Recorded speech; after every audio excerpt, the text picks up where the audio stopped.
السلام علیکم ویورز، میرا نام عطاء الرحمن اور آپ دیکھ رہے ہیں عطاء بخاری یوٹیوب چینل۔ قرآن کریم کی مسلسل ایکسپوزیشن کے سلسلہ میں آج ہم سورہ الانعام کی آیت نمبر 42 کی ایکسپوزیشن کریں گے۔ پچھلی دو آیات میں بات ہو رہی تھی مشرکین سے متعلق، اور ان سے متعلق کہا یہ گیا کہ رسول کو خطاب کیا گیا کہ اے رسول تو کہہ دے کہ اے لوگو مجھے بتاؤ تو صحیح، کیا تم نے دیکھا، کیا تم نے غور کیا کہ اگر تم پر اللہ کا عذاب آ جائے یا تم پر اسات یعنی اچانک تباہ کن انقلاب کی گھڑی آ جائے تو کیا تم اللہ کے سوا کسی اور کو مدد کے لیے پکارو گے؟ اگر تم سچے ہو تو بتاؤ اس وقت تم صرف اللہ کو پکارو گے یا کسی اور کو؟ تو یہ سوال کیا گیا۔ پھر اس کے بعد اسی کے تسلسل میں اگلی آیت کے اندر یہ کہا گیا کہ بلکہ اس وقت تم صرف اسی اللہ کو پکارتے ہو، پھر وہ اللہ دور کر دیتا ہے وہ مشکل کے جس کے لیے تم اسے پکارتے ہو، اگر وہ چاہتا ہے۔ ہم نے اس میں سمجھایا کہ اگر وہ چاہتا ہے سے کیا مراد ہے۔ اگر یہ چیز کانسیپٹ کلیئر کرنا ہو تو پچھلا ویڈیو آپ اس کو دوبارہ اس کو غور سے سنیں۔ اور آگے کہا کہ اور مشکل میں تم بھول جاتے ہو جنہیں تم اللہ کا شریک بناتے تھے، جن کو تم اللہ کے علاوہ پکارتے تھے، جب مشکل آتی ہے تو ان کو تم بھول جاتے ہو۔ تمہاری زبان سے، تمہارے دل سے اور تمہاری زبان سے صرف ایک اللہ کا نام نکلتا ہے بے ساختہ طور پر۔ یہ چیز کہی گئی۔ یہ دیکھیں انسانی نفسیات کے پیش نظر قرآن بات کر رہا ہے کہ اس وقت ہوتا کیا ہے، تم کرتے کیا ہو، بے ساختہ تمہاری جو کیفیت ہوتی ہے وہ کیا ہوتی ہے کہ تم کسے پکارتے ہو۔ تو اس میں صاف واضح بتایا گیا کہ جو اللہ کی ذات ہے وہی انسانوں کے لیے حاجت روا ہے، مشکل کشا ہے، کارساز ہے۔ اس کے علاوہ اور کوئی ہستی ایسی نہیں جو انسانوں کی صحیح معنوں میں کارسازی کر سکے۔ تو یہ چیز ہم نے پچھلی آیات کے اندر دیکھی۔ آج کا ہمارا جو لیکچر ہے سورہ الانعام آیت نمبر 42 کے اوپر ہے۔ الفاظ ہیں وَلَقَدْ أَرْسَلْنَا إِلَىٰ أُمَمٍ، اور اے رسول ہم نے امتوں کی طرف رسول بھیجے، مختلف امتوں کی طرف مختلف رسول بھیجے۔ آگے ہے کہتا ہے کہ من قبل کا، تجھ سے پہلے ہم نے مختلف امتوں کی طرف رسول بھیجے۔ جیسا کہ رسول کو اس کی امت کی طرف بھیجا گیا، ایسے ہی سابقہ اقوام کی طرف بھی، امتوں کی طرف بھی رسولوں کو بھیجا گیا۔ اگلے الفاظ ہیں، کیا یہ رہا ہے کہ فَأَخَذْنَاهُمْ بِالْبَأْسَاءِ وَالضَّرَّاءِ، پھر ہم نے انہیں، ان امتوں کو سختی اور تکلیف کے ساتھ پکڑا۔ یہ ہم نے پکڑا، یہ دیکھیں اس کا مطلب یہ ہے کہ اللہ نے پکڑا۔ کیا مراد ہے؟ اللہ کے قانون مکافات نے، جو اللہ کا قانون مکافات ہے اس نے ان کو پکڑا۔ یہ ہے اس کا معنی، کیونکہ قانون اس کا ہے اس لیے وہ اللہ اس کو اپنی طرف منسوب کرتا ہے۔ تو کہتا ہے کہ پھر ہم نے ان امتوں کو سختی اور تکلیف کے ساتھ پکڑا۔ اور اگلے الفاظ ہیں لَعَلَّهُمْ يَتَضَرَّعُونَ، تاکہ وہ اللہ کے قوانین کے سامنے جھک جائیں۔ دیکھیں یہ جو سزا کا جو عمل ہوتا ہے یہ بھی ایک نعمت ہوتا ہے۔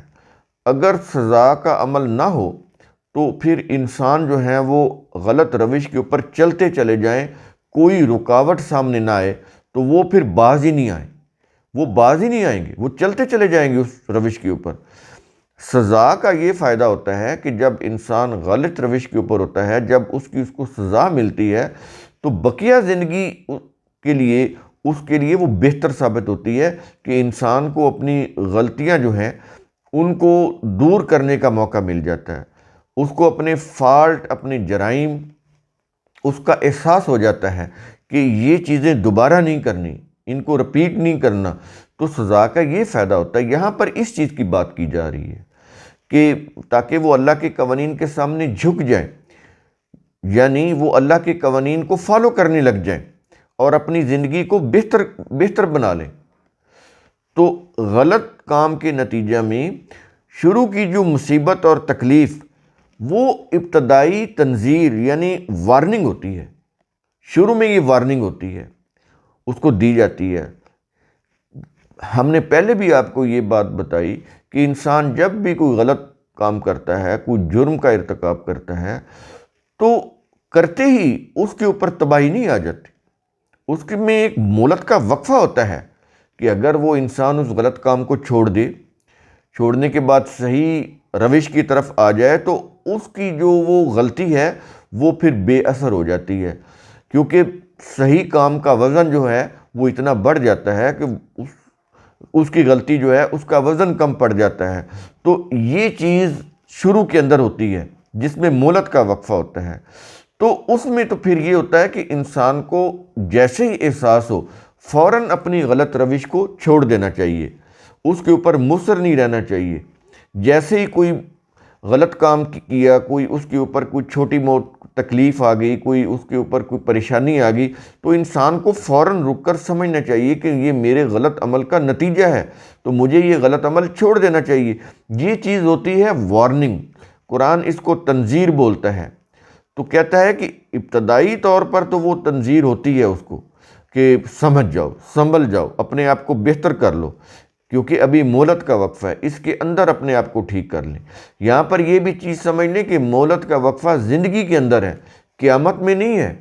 جب یہ زندگی ختم ہو جائے گی اس دنیا کی، اس کے بعد جب قیامت قائم ہوگی تو اس میں کوئی مہلت کا وقفہ نہیں ہوگا۔ یہ دنیا کے اندر مہلت کا وقفہ دیا ہوا کہ اسی کے اندر اپنے آپ کو انسان جو ہے وہ بہتر بنا لیں، غلطی کو چھوڑ دیں، اور اس غلطی کے جو بھی یوں سمجھ لیں جو وزن تھے اس سے کہیں زیادہ اچھے اعمال کے وزن وہ کر لیں۔ تو اس کے لیے تو پھر زندگی میں اتنا موقع ہونا چاہیے کہ انسان اپنی غلطیوں کو سدھار سکے۔ اگر موقع ہی نہیں ہے، جیسے ہمارے ہاں ہے کہ وہ کلمہ پڑھ کے وہ مرتے ہوئے کلمہ نصیب ہو گیا تو وہ سمجھنے کی جنت میں چلا گیا، ایسی کوئی بات نہیں۔ تو یہ خواہش ہوتی ہے کہ مرتے ہوئے کلمہ نصیب ہو جائے، ٹھیک ہے ہو جائے، لیکن اس سے جنت نہیں ملنے والی۔ جنت تو اس وقت ملے گی جب آپ ان غلطیوں کا مداوع کریں گے اپنی زندگی کے اندر ہی، ان غلطیوں کو، ان جرائم کو چھوڑیں گے، چھوڑ کر ان سے کہیں زیادہ اچھے کام کریں گے۔ اس کے لیے تو ایک وقت چاہیے، تو وہ ہونا بھی ضروری ہے۔ تو یہ ہے نا کہ ساری زندگی برائی کی، غلط کام کیے، اور آخر میں جب وہ بالکل مرنے کے قریب ہو گیا تو اس نے پھر دعا مانگنی شروع کر دی کہ یا اللہ جب میں مروں تو میرے منہ کے اوپر، میرے ہونٹوں پہ کلمہ جاری ہو جائے، میری زبان کے اوپر کلمہ جاری ہو جائے۔ تو اس کا کوئی فائدہ نہیں ہے، یہ ایک جذباتی چیز ہے، اس کا حقیقت سے کوئی تعلق نہیں۔ قرآن نے کہیں بھی انسانوں کے ساتھ ایسی کوئی کمٹمنٹ نہیں کی کہ وہ ایسی خواہش رکھیں کلمہ جاری ہو جائے، اور اگر ہو بھی جائے تو وہ ان کی کوئی بخشش ہو جائے۔ اس طرح کی جو بھی عقائد ہیں یہ مذہب کے اندر ہیں، قرآن نے ایسی کوئی کمٹمنٹ نہیں کی انسانوں کے ساتھ۔ تو یہ چیزیں سمجھنے کی بیسک کانسیپٹ ہیں قرآن کے، کہ آپ نے اپنی غلطی کو مہلت کے وقفے میں ہی، اپنی زندگی میں ہی درست کرنا ہے۔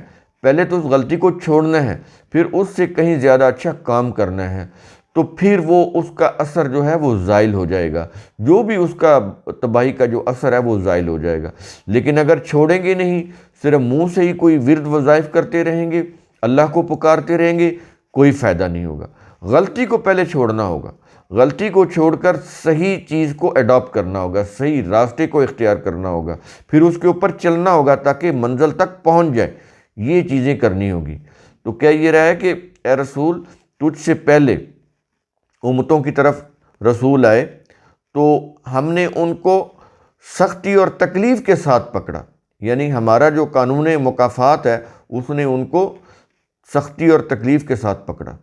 ظاہر ہے کہ جب بھی کوئی قوم غلطی کرتی ہے، جرائم کا راستہ اختیار کرتی ہے، غلط روش کے اوپر مصر رہتی ہے، تو پھر اس کو سختی اور تکلیفیں جو ہیں وہ برداشت کرنی پڑتی ہیں، تو وہ عافیت سے یا امن سے نہیں رہ سکتی۔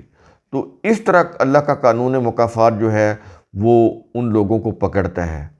تو یہ پکڑنے کا مقصد کیا ہے آگے بتا رہا ہے، کیا یہ رہا ہے لعلہم یتضرعون، تاکہ اللہ کے قوانین کے سامنے جھک جائے کہ ابھی وقت ہے، سنبھل جاؤ، راہ راست پر آ جاؤ، ورنہ بالکل تباہی جو ہے مکمل وہ پھر آ جائے گی، پھر کوئی فائدہ نہیں ہوگا۔ زندگی میں اگر اپنے آپ کو صحیح نہ کیا، یا اتنا وقت ہی نہیں پیچھے اتنا وقت ہی نہیں رہا کہ وہ اس کا مداوع کر سکیں تو پھر کوئی فائدہ نہیں ہے اس سے توبہ تائب ہونے کا۔ توبہ تائب ہونے کا فائدہ اس وقت ہے کہ جیسے ہی کوئی غلطی کی جائے اسی وقت اس کو چھوڑا جائے، جیسے ہی احساس ہو کہ میں غلط راستے کے اوپر چل رہا ہوں فوراً اس راستے کو چھوڑا جائے، اس روش کو چھوڑا جائے اور صحیح روش کو اپنایا جائے، اور اپنے جو غلط کام کیے ہیں ان سے اپنے اچھے کاموں کا وزن بڑھایا جائے۔ یہ کیونکہ قرآن کے اندر اوزان کا تصور ہے، موازین، وزن، اچھے اور برے کاموں کے وزن۔ تو یہ کانسیپٹ کو کلیئر کرنے کے لیے وہ جو ترازو کا جو وزن ہے، میزان کا، یہ بڑا زبردست کانسیپٹ ہے۔ اس کی روح سے آپ سمجھیں کہ ایک میزان ہے جہاں پر ہمارے ایک پلڑے میں اچھے عمل اور دوسرے پلڑے میں برے عمل، اس کا وزن ہوگا۔ یہ اس طرح قرآن کریم ایک کنکریٹ فارم میں ایک کانسیپٹ سے سمجھاتا ہے کہ یوں سمجھو کہ ایک میزان ہے اور تمہارے اچھے اور برے جو اعمال ہیں ان کے اوزان ہیں، ان کو تولا جائے گا، اور اگر تمہارے اچھے کاموں کا پلڑا بھاری ہوا تو تم کامیاب ہو جاؤ گے، اگر تمہارے برے کاموں کا پلڑا بھاری ہوا تو تم ناکام ہو جاؤ گے۔ یہ بڑا زبردست کانسیپٹ ہے۔ اسی کانسیپٹ کے اوپر رکھ کر آپ اپنے آپ کو اینالائز کریں، اپنا تجزیہ کریں، اپنا موازنہ کریں، اپنی اچھائیوں کا، برائیوں کا موازنہ کریں، رات کو محاسبہ کریں کہ آج ہم نے کیا اچھا کیا ہے اور کیا برا کیا ہے، اس کو اینالائز کریں سونے سے پہلے، اینالائز کر کے اگلے دن کے لیے عہد کریں کہ جو غلطیاں آج ہم سے ہوئی ہیں ہم دوبارہ وہ غلطیاں نہیں کریں گے۔ تو اس طرح انسان دھیرے دھیرے اپنے آپ کو درست سمت کی طرف لے جا سکتے ہیں۔ اگر یہ چیزیں نہیں کریں گے، اینالائز نہیں کریں گے، تو اس سے پھر یہ ہوگا کہ آپ غلط روش کے اوپر چلتے چلے جائیں گے، زندگی گزر جائے گی، احساس ہی نہیں رہے گا کہ ہم کس قدر اپنی زندگی جو ہے وہ تباہ کر بیٹھے ہیں، مہلت کا وقفہ بھی گزر گیا۔ تو یہ اس کے لیے ضروری ہے کہ ڈے بائی ڈے انسان اپنی سرگرمیوں کا جائزہ لیتا رہے، اور اس کے لیے بہترین وقت یہ ہے کہ آپ سونے سے پہلے، جب آپ آنکھیں بند کرنے لگیں، سونے سے پہلے اپنے آپ کو اینالائز کریں، اپنی جو بھی آپ نے اس دن کیا ہے اس کو اینالائز کریں کہ کیا اچھائیاں کی ہیں، کیا برائیاں کی ہیں، کیا چیزیں تھیں جو نہیں کرنی چاہیے تھیں، کیا چیزیں تھیں جو کرنی چاہیے تھیں۔ تو اگلے دن کے لیے لاہ عمل بنائیں کہ جو غلطیاں ہوگی نیکسٹ ان کو رپیٹ نہیں کریں گے، جو اچھائیاں تھیں ان کو اور مزید ان کی تعداد کو بہتر بنائیں گے۔ تو اس طرح پھر انسان کی زندگی جو ہے وہ دھیرے دھیرے بہتر ہونا شروع ہو جاتی ہے۔ تو قرآن کریم کا اصول ثم تفکروا، اس کی روح سے آپ خود بھی سوچا کریں، سمجھا کریں، غور و فکر کیا کریں۔ شکریہ۔